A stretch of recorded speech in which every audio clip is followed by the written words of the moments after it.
നരിവേട്ട മൂവിയുടെ short review ആണ്. Directed by Anuraj Manohar, music by Jakes Bejoy, cinematography Vijay. Excellent work. ആക്ടേഴ്സിലോട്ട് വരുമ്പോൾ ഫസ്റ്റ് പറയേണ്ട പേര് ടൊവിനോ തോമസ്. പുള്ളി നന്നായിട്ട് ഈ ഫിലിമിനെ ഹോൾഡ് ചെയ്യുന്നുണ്ട്. ബാക്ക് ടു ബാക്ക് നല്ല പെർഫോമൻസുകളാണ് ഇപ്പോൾ ടൊവിനോ കൊടുത്തുകൊണ്ടിരിക്കുന്നത്. ടച്ച് വുഡ്, പുള്ളിയുടെ കരിയർ ഇങ്ങനെ പോകട്ടെ. പുള്ളി പുള്ളിയുടെ ഒരു സെൽഫിഷ് ആയിട്ടുള്ള ഒരു സ്വഭാവത്തിൽ നിന്ന് പുള്ളിയുടെ ഒരു ട്രാൻസ്ഫോർമേഷൻ കാര്യങ്ങളൊക്കെ വരുന്നുണ്ട്. അതിനെപ്പറ്റി പിന്നെ പറയാം.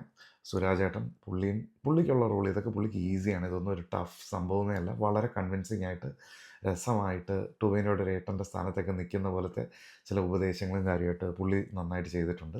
ഞെട്ടിച്ചത് ചേരനാണ്. തമിഴിൽ നിന്നുള്ള ചേരൻ, മറ്റേ പഴയ ഓട്ടോഗ്രാഫിൻ്റെയൊക്കെ ഡയറക്ടർ. പുള്ളി അസാധ്യമായിട്ട് വളരെ ഈസായിട്ട് പെർഫോം ചെയ്തിട്ടുണ്ട്. പുള്ളിയുടെ ക്യാരക്ടർ ഒരു എലിവേഷനൊക്കെ ഉണ്ട്. നമുക്കിങ്ങനെ അതൊരു ഭയങ്കര ഇൻട്രസ്റ്റിംഗ് ആണ്. വളരെ നല്ലൊരു ചോയ്സ് ആയിരുന്നു. കാരണം ഒട്ടും പ്രതീക്ഷിക്കാത്തൊരു കാസ്റ്റിംഗ് ആയിരുന്നു. അത് നന്നായിട്ട് ഈ സിനിമയിൽ വർക്കായിട്ടുണ്ട്. പിന്നെ ആര്യ സലീം, എല്ലാവർക്കും അറിയാം ഇത് മുത്തങ്ങ ഫിലിമിനെ ബേസ് ചെയ്തിട്ടുള്ളതാണ്. മുത്തങ്ങ ആദിവാസി പ്രക്ഷോഭത്തിനെ ബേസ് ചെയ്തിട്ടുള്ളതാണ്. 2003 നടന്ന. അപ്പോൾ അതിലെ CK ജാനുവിൻ്റെ കഥാപാത്രമാണ് പുള്ളിക്കാരി ചെയ്തിരിക്കുന്നത്. നന്നായിട്ട് വന്നിട്ടുണ്ട്. ചില അപ്പോൾ സിനിമയിലേക്ക് വരികയാണെങ്കിൽ ഫസ്റ്റ് ഹാഫ് ഒരുപാട് ടൈം എടുത്ത് തന്നെ ഇവർ ഈ വേൾഡ് ബിൽഡ് ചെയ്യുന്നുണ്ട്. അതായത് പാരലി ആദിവാസി ഗ്രാമങ്ങളും അവരുടെ ദിനചര്യകളും അവർ നേരിടുന്ന പ്രശ്നങ്ങൾ, അവർ തിരിച്ചടിക്കാൻ പാകപ്പെടുന്ന രീതിയിലേക്ക് മാറുന്നത്, അവരുടെ നിസ്സഹായാവസ്ഥ, ഇതെല്ലാം വളരെ രസമായിട്ട് വളരെ ചുരുങ്ങിയ സമയം കൊണ്ട് വരച്ച് കാട്ടിയിട്ടുണ്ട്.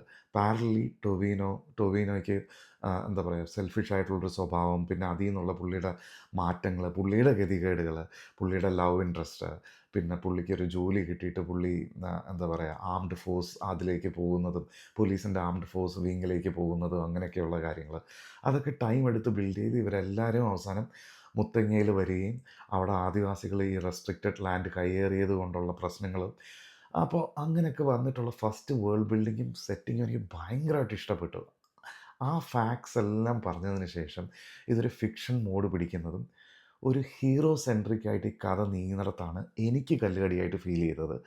ഞാൻ ഞാൻ ബേസിക്കലി ഉദ്ദേശിച്ചത് ഒരു പട സിനിമയില്ലേ, നമ്മുടെ വിനായകൻ, കുഞ്ചാക്കോ ബോബനൊക്കെ അവരൊക്കെ അഭിനയിച്ചതൊരു നടന്ന സംഭവത്തിൻ്റെ ഒരു വെൽ ഡോക്യുമെൻറ്റഡ് വേർഷനാണ്. അപ്പം എൻ്റെ ഇഷ്ടത്തിന് സിനിമ ഉണ്ടാക്കി തരണം എന്നല്ല ഞാൻ പറയുന്നത്. ബട്ട് സ്റ്റിൽ അങ്ങനെ ഒരു എക്സ്പെക്റ്റേഷൻ എനിക്കുണ്ടായിരുന്നു. ഫിക്ഷനെന്ന് ഡയറക്ടർ ഓൾറെഡി ഇൻ്റർവ്യൂസിൽ പറയുന്നുണ്ട്. പക്ഷേ ഈ ലെവലിലുള്ളൊരു ഫിക്ഷൻ, അല്ലെങ്കിൽ ഒരുപാട് ഏച്ചുകെട്ടലുകൾ, എഴുത്തിലെ പ്രശ്നമായിരിക്കാം എനിക്കറിയില്ല, പക്ഷേ ഒരുപാട് ഏച്ചുകെട്ടലുകൾ ഫീൽ ചെയ്തു. ബട്ട് സ്റ്റിൽ ഒരു എബോവ് ആവറേജ് ഫീലിംഗ് തന്നൊരു മൂവി തന്നെയാണ്. സോ നിങ്ങൾ സിനിമ കണ്ടവരാണെങ്കിൽ നിങ്ങളുടെ അഭിപ്രായം രേഖപ്പെടുത്തുക. കാണാത്തവർ കണ്ടിട്ട് അഭിപ്രായം രേഖപ്പെടുത്തുക. സോ ഫിലിം റിവ്യൂ ഇഷ്ടപ്പെട്ടെന്ന് വിചാരിക്കുന്നു. Please do subscribe the channel. Thank you.